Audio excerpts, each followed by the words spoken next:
Welcome to this week's Exploring Nature with Children workshop.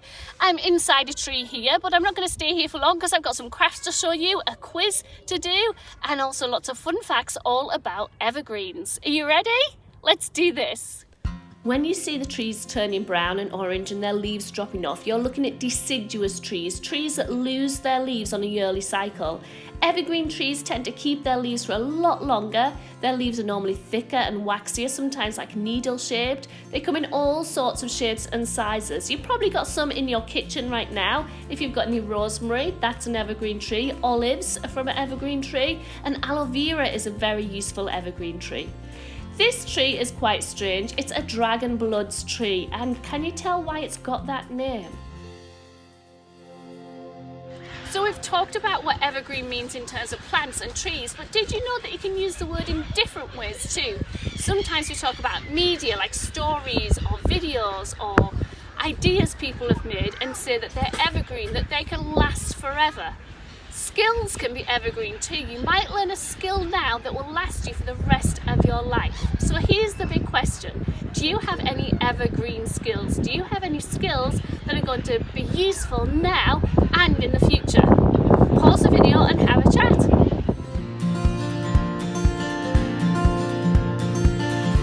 Art is a skill that I love to practice, and Frida Kahlo is one of my favourite artists because of the symbolism that she puts in her pictures, but also the nature that she includes. You can see those big evergreen leaves in the background and the nature she puts even in her hair.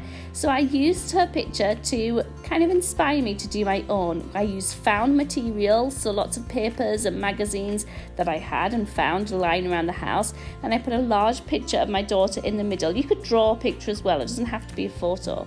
You can see me adding lots of evergreens now that we collected to make a headdress on my daughter and to do some background as well. So let's see the finished product. Here it is. What do you think? Could you have a go at making one yourself? Are you ready for another 3, 2, 1 challenge? You can do this anywhere. You can look out your window, you can open a book, go on the internet or go on a nature walk. But we're looking in nature to find some different things. So number 3, and I could do this right here without moving at all, I want you to find 3 different types of evergreen. Just be careful in case they're prickly. Number 2, can you find 2 deciduous trees that are different from each other? And number 1, can you practice a skill today that's going to be evergreen for you, that's going to be something that you can use in the future? Are you ready? 3, 2, 1, let's go.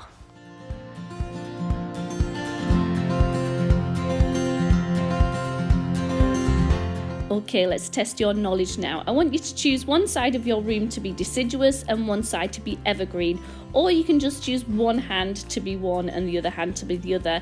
I'm going to show you a plant or a tree. You need to run or show which side you think it is. Is it evergreen or deciduous? Are you ready? Let's go. Get ready to pause. The yew tree, what do you think? Evergreen.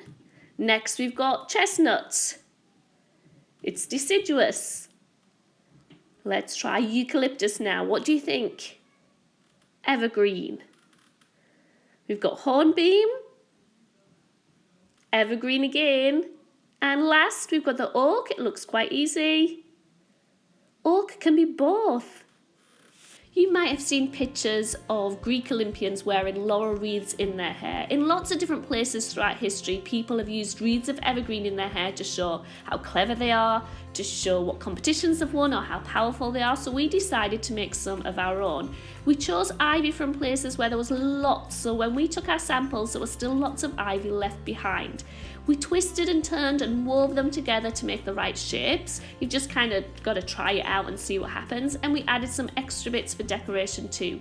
We decided to hang one up for decoration and I wore the other. Thanks so much for watching. If you want to learn more about leaves, then check out this video. But I'll see you next week when I'm going to take you on a field trip. Bye!